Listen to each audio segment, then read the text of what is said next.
satu.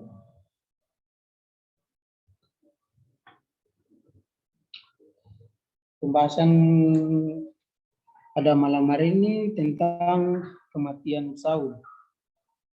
Dalam bacaan kita, sebelum saya melanjut untuk pembahasan kita malam hari ini, saya mengundang kita semua untuk bersatu dalam doa. Tuhan, pada malam hari ini kami akan sedikit belajar tentang firman-Mu, tentang sejarah para nabi, bagaimana tentang kematian Saul itu. Berarti adalah apa yang hikmat yang baik kami dapat menjalankannya itu. Terima kasih. Amin.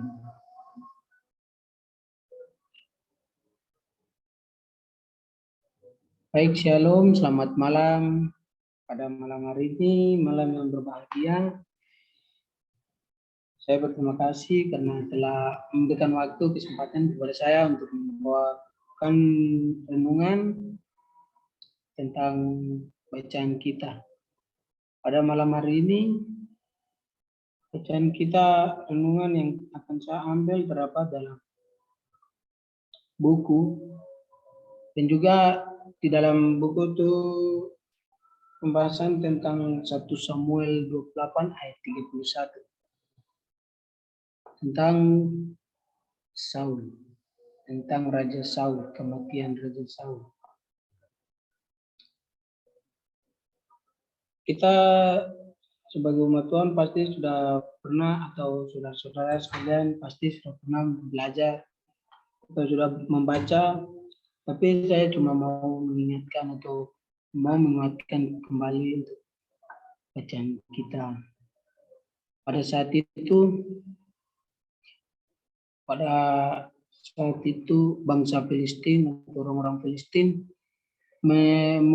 mengumumkan untuk berperang melawan orang-orang Israel. Pada saat itu mereka berkumpul dan berkemah, membuat kemah di dekat Sunem. Dan juga bangsa Israel, mereka membuat kemah mereka di ujung sebelah utara, padang Israel. Saul dan tentaranya membuat kemah, mereka berkemah beberapa mil jaraknya dari kaki bukit Gilboa. Dari cerita Saul ini, di sini sebelum peperangan terjadi antara bangsa Filistin, kesalahan Saul dengan apa yang dia lakukan, pilihan yang dia pilih terhadap kehidupannya dan juga bangsa Israel pada waktu itu. Saul merasa dirinya sendirian dan tidak berdaya oleh karena Allah telah meninggalkan dia. Apabila ia memandang kepada bala tentara Filistin itu, maka takutlah ia dan hatinya sangat gemetar. Tetapi Roh mengilhami pembebasan Israel itu amatlah berbeda daripada apa yang sekarang ini menggerakkan hati raja.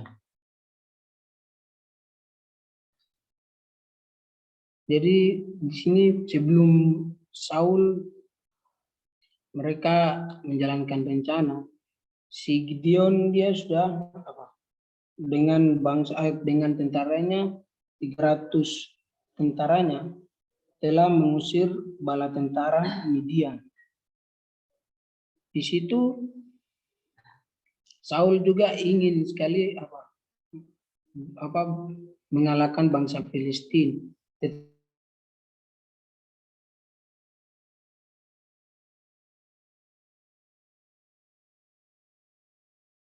Maka dari itu dia memohon, tetapi dia sudah berbuat salah duluan. Maka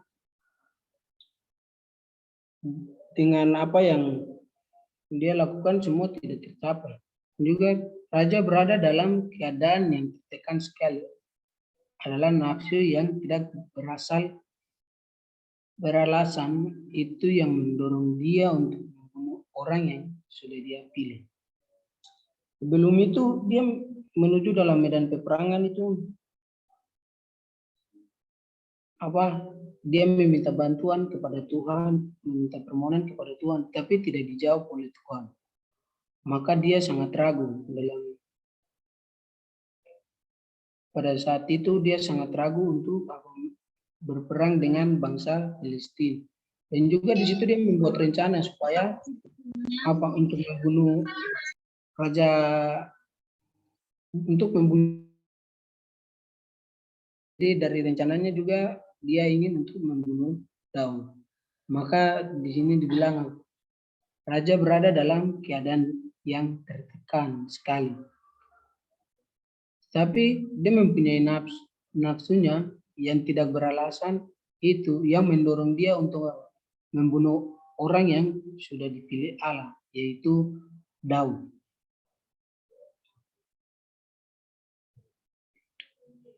Nah, di sini dengan cara itu setan dia mengambil alih untuk mendorong Saul untuk menggunakan segenap tenaganya memburu Daud agar ia dapat membunuhnya. Dan juga roh jahat yang serupa pula telah mendorong orang-orang Filistin menggunakan kesempatan untuk membinasakan Saul. Jadi Saul dia tahu bahwa Daud dan tentara ada bersama-sama dengan bangsa Filistin saat itu. Makanya itu setan menggunakan Saul dengan hatinya yang sangat keji itu untuk membunuh Daud. Tetapi di sisi lain roh jahat itu juga mendorong orang-orang Filistin itu untuk menggunakan kesempatan di saat Saul lengah untuk membinasakan Saul.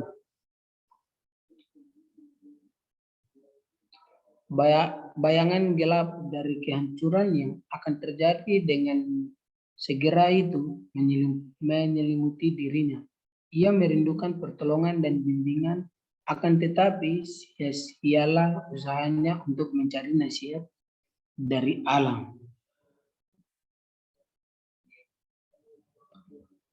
Di sini dari kutipan ini bayangan gelap dari kehancuran yang akan terjadi dengan segera itu menyelimuti dirinya. Ia merindukan pertolongan. Saul merindukan pertolongan dan bimbingan. Tetapi apa yang telah dia buat semua sia-sia. Karena dia tidak mengikuti ajaran Tuhan, dia tidak mengikuti perkataan-perkataan yang Tuhan katakan kepada dia, dan dia dengan dia sendiri yang memutuskan untuk tidak dengan hatinya yang sangat dengan hatinya yang sangat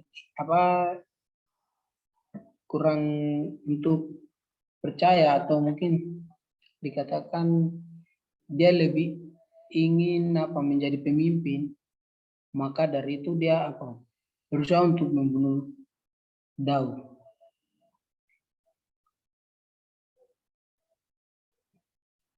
Akan tetapi sia-sia karena usahanya untuk mencari nasihat dari Allah. Karena dia sudah melanggar akan perkataan, dan juga dia ingin membunuh Daud. Dan juga kita bisa lihat dalam 1 Samuel 28 ayat 6 di situ menyatakan bahwa dan Saul bertanya kepada Tuhan, tetapi Tuhan tidak menjawab dia, baik dengan mimpi, baik dengan urim, baik dengan perantara para nabi.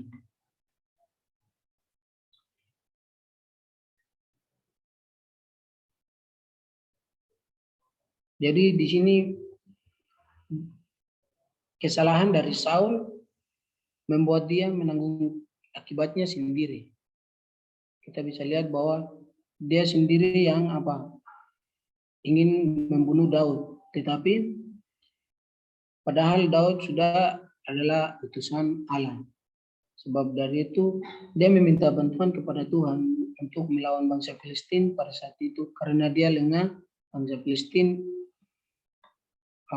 datang kepada dia untuk berperang, kepada bangsa Israel untuk berperang.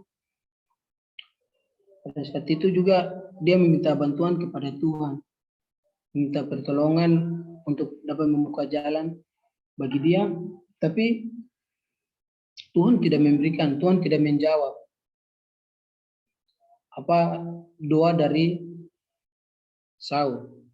Tuhan tidak memberikan, tidak melalui mimpi, Tuhan tidak memberikan dia jawaban melalui Urim, dan juga tidak memberikan jawaban dengan perantara para nabi.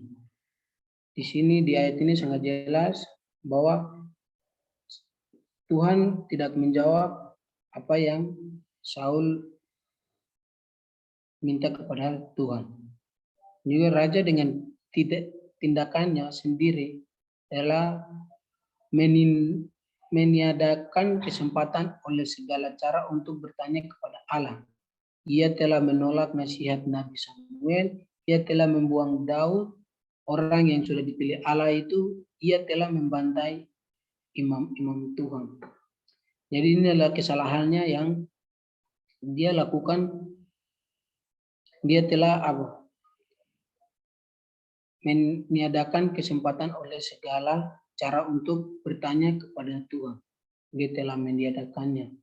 Dan juga dia telah menolak nasihat dari Nabi Samuel. Dan juga dia telah membuang Daud, orang yang sudah dipilih Allah itu.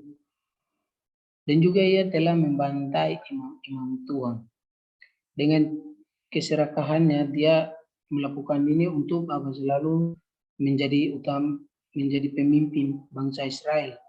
Dengan itu dia dapat berjaya kembali. Tetapi itu yang tidak diinginkan Tuhan. Dengan dengan sombongnya dia ingin memegang jabatan pemimpin untuk kepuasannya. Padahal Tuhan sudah memberikan pengetahuan kepada dia supaya dia mengikuti ajaran Tuhan, tetapi malah dia melanggar dan dia mendapatkan akibatnya. Apa Saul dapat diampuni oleh Tuhan dari apa yang telah Saul lakukan? Nah, dari perilaku yang Saul lakukan atau kesalahan dari Saul, apakah dapat diampuni atau tidak, kita bisa aplikasikan kepada kehidupan kita, bahwa jika kita buat kesalahan yang membuat Tuhan marah kepada kita, apakah Tuhan dapat mengampuni kita? Jika kita misalnya kita membuat kesalahan, itu tidak kesalahan-kesalahan besar seperti melanggar perintah Tuhan seperti 10 hukum, apakah jika kita meminta pengampunan, apakah Tuhan akan mengampuni kita? Seperti apa yang Saul lakukan dengan sifatnya ini, apakah bisa dapat diampuni oleh Tuhan? Mari kita lihat.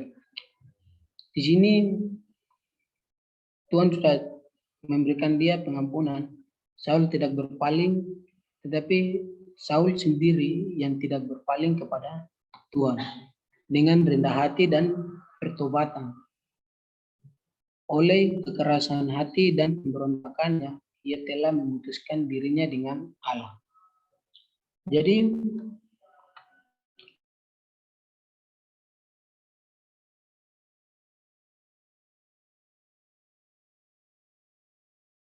Tuhan berikan kepada dia, kita tidak mengikuti ajarannya. Jadi ini kita bisa aplikasikan kepada diri kita sendiri bahwa jika kita sudah melakukan kesalahan, maka kita kalau mau bertobat, kita harus dengan rendah hati.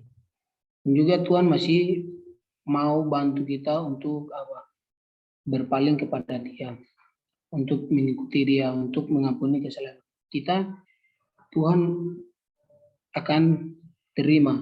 Tetapi jika kita dengan rendah hati dan benar-benar bertobat, juga tidak mengeraskan hati dan kita benar-benar rela untuk bertobat, maka Tuhan akan mengampuni kesalahan kita. Tetapi di sini Saul mendengarkan perkataan ini, atau dia tidak bertobat sesungguhnya. Malah Saul bertekad untuk mencari pertolongan dari sumber yang lain dengan menyuruh pegawainya mencari seorang yang dapat memanggil arwah. Jadi saat dia sudah tertekan, pada saat bangsa Filistin sudah memang benar-benar menginginkan perang, pada saat itu tinggal perang, dia sangat tertekan bahwa dia sudah meminta bantuan kepada Tuhan, tetapi Tuhan tidak menjawab.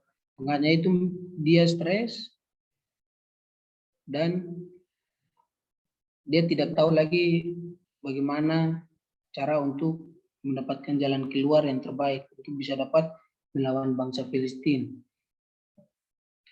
Dan karena itu dengan cara ini dia mencari jawaban dengan cara mencari seorang yang dapat memanggil arwah. Dia memakai cara setan. Dan pada saat itu dia sudah menyuruh pegawainya untuk mencari seorang yang dapat bisa memanggil arwah, untuk dapat membantu dia untuk membantu dia untuk membuka jalan masalah yang sedang dia hadapi. Juga di sini kepada raja, mereka pegawainya bilang kepada Saul bahwa diberitahukan bahwa ada seorang perempuan yang mempunyai roh petenung yang hidup di suatu tempat yang terpencil di Endor. Jadi pada saat itu dia langsung, jadi pegawainya sudah memberitahukan kepada Raja Saul, lalu pada saat itu pada malam hari dia langsung bergegas ke tempat si petenung ini di Endor. Jadi pada malam hari mereka berjalan sampai tiba di tempat si petenung ini. Dia masuk dan pada saat itu si petenung ini sempat terkejut, heran karena dari gaya atau lihat dari pakaian si Saul ini membuat dia khawatir karena dia bisa lihat, oh ini kayaknya orang ini sebenarnya kayaknya ini raja ini, Saul ini. Kaget begini betul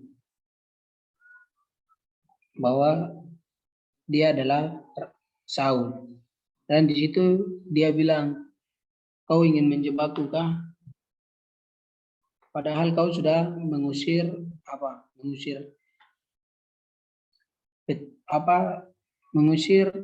orang yang suka memanggil arwah.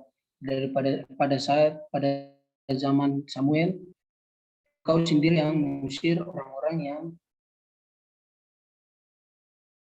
memanggil arwah atau mempunyai roh-roh petenung. Nah, di situ dia bersumpah dan dia menyebut nama Tuhan untuk apa? Tidak seperti dulu lagi. Dia tidak mengatakan seperti apa yang dia akan membunuh seorang perempuan tersebut, perempuan yang bisa memanggil arwah, dan dia meminta kepada perempuan tersebut yang memanggil arwah untuk apa? Membantu dia, pertemukan dia dengan Nabi Samuel. Nah, pada saat itu disitulah setan mulai apa? Mulai mengeluarkan rencananya lagi. Disitulah setan memberi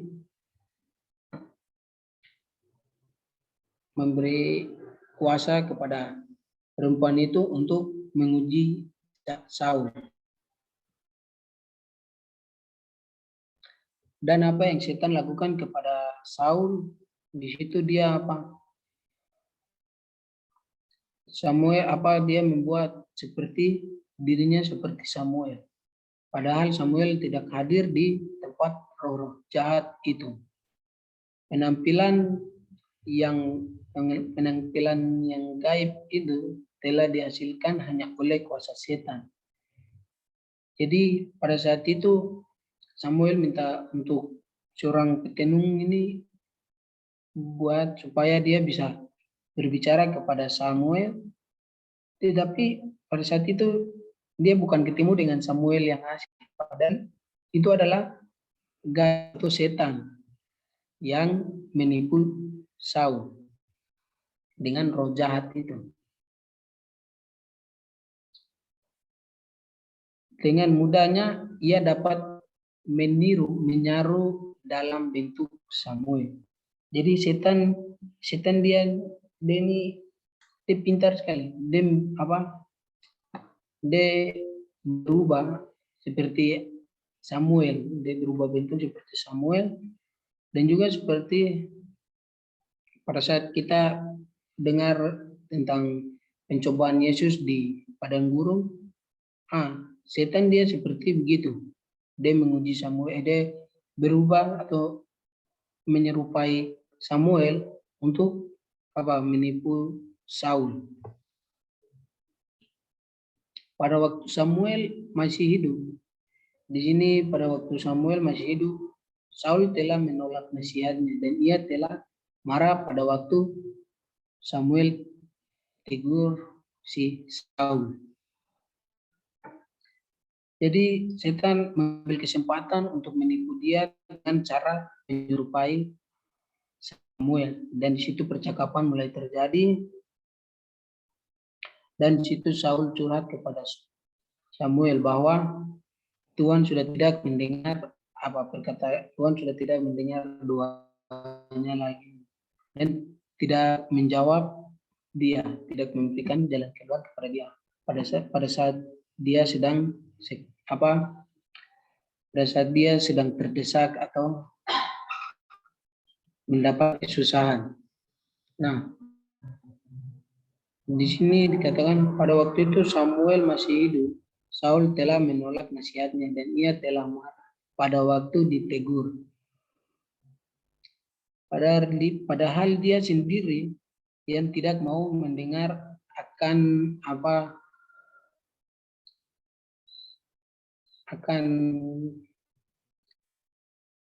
perkataan dari Samuel, ajaran dari Samuel untuk selalu membawa Tuhan dalam segala sesuatu.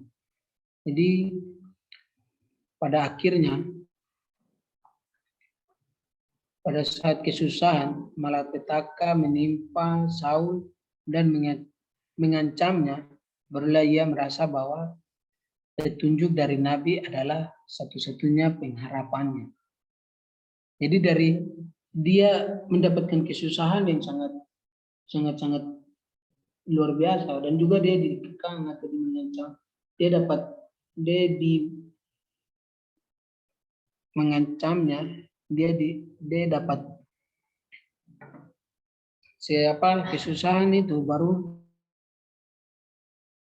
dia mau ingat untuk meminta petunjuk dari Nabi dan juga minta petunjuk dari Tuhan. Sama seperti kita umat manusia. Pasti kita ini selalu demikian. Kita pasti selalu seperti Saul. Kita ingin sesuatu yang terbaik, tetapi itu melanggar akan ajaran Tuhan. Tetapi kita terus memberontak untuk melakukannya. Dan pada akhirnya kita mendapatkan apa? Kesusahan sendiri. Untung baiknya Tuhan masih mendengarkan apa keluh kesah kita dan Dia dapat membantu kita untuk memberikan jalan keluar.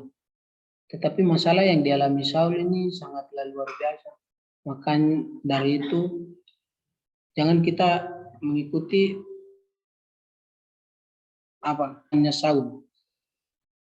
Dari dia sombong, maka dia tidak mengikuti ajaran atau perkataan dari Samuel pada waktu sebelum-sebelumnya. Maka itu biasa orang bilang masalah masalah itu akan datang di belakang-belakang dan kita akan diuji di situ apakah kita sanggup atau tidak. Baru dia merasa bahwa petunjuk dari Nabi. Dari sini Saul baru rasa, saya memang harus benar-benar cari petunjuk dari Nabi. Makanya itu dia pergi ke seorang perempuan itu untuk mencari petunjuk dari Samuel. Tetapi malah setan yang menipu dia lagi, menggunakan dia. Dengan mencari nasihat dari roh kegelapan itu, Saul telah membinasakan dirinya sendiri. Dengan apa yang dia lakukan pada saat dia meminta pegawainya mencari seorang petenung untuk dapat membantu dia untuk menunjukkan bahwa apakah dia bisa menang dalam melawan bangsa Filistin. Apakah dia mencari tahu apa jawaban dari semua itu.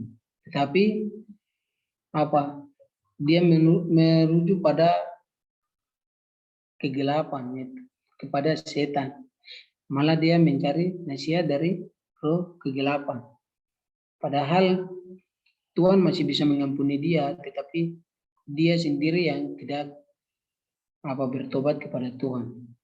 Tidak benar-benar ingin bertobat karena dia masih memegang sifatnya yang buruk itu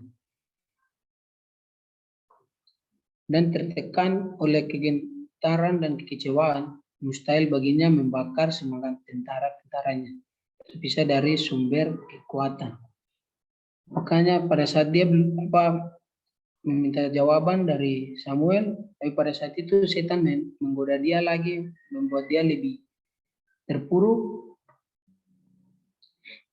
Di sini dia kembali kepada tentara-tentaranya pada waktu fajar, sebelum fajar, Saul kembali kepada tentara-tentaranya, bergabung kepada tentara-tentaranya, dan dengan pengharapan untuk mereka dapat bisa melawan bangsa Filistin. Tetapi karena kesalahannya sendiri, dia telah mencari nasihat dan dia telah menjauhi atau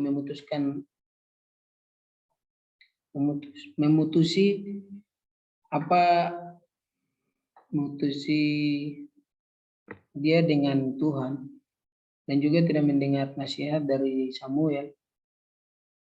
Maka akibat yang dia dapat adalah kegagalan. Dan juga dia mencari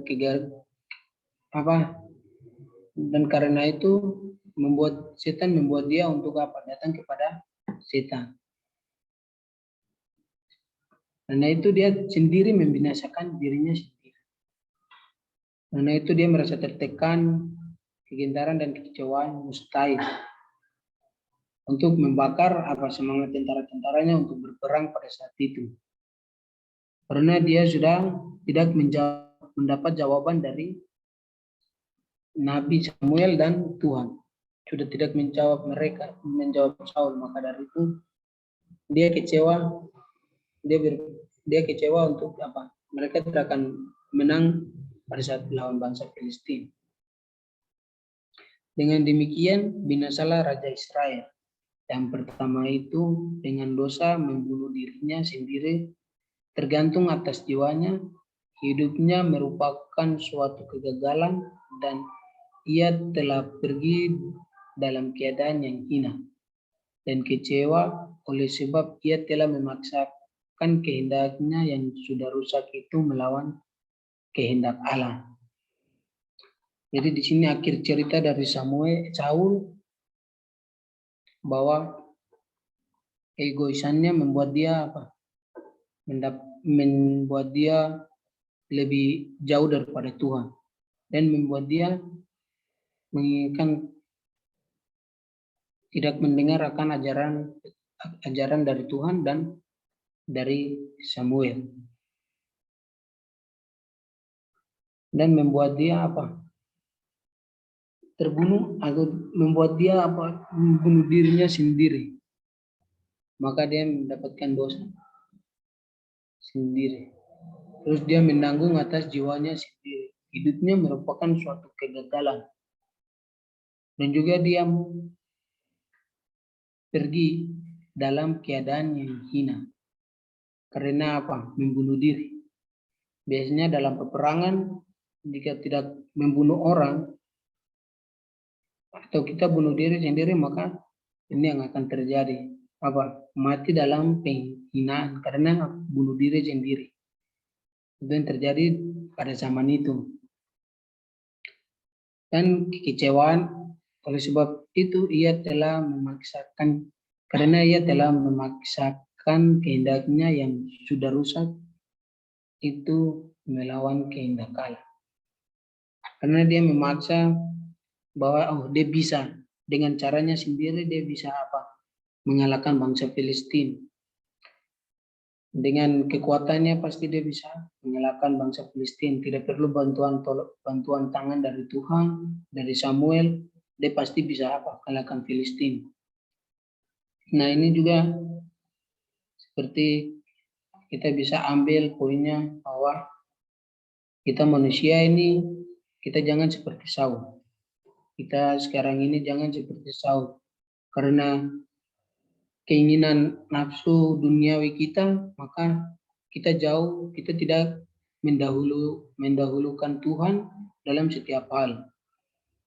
Dan juga kita tidak mendengar nasihat-nasihat yang Tuhan telah terterakan dalam Alkitab dan juga dalam buku-buku Ellen G. White.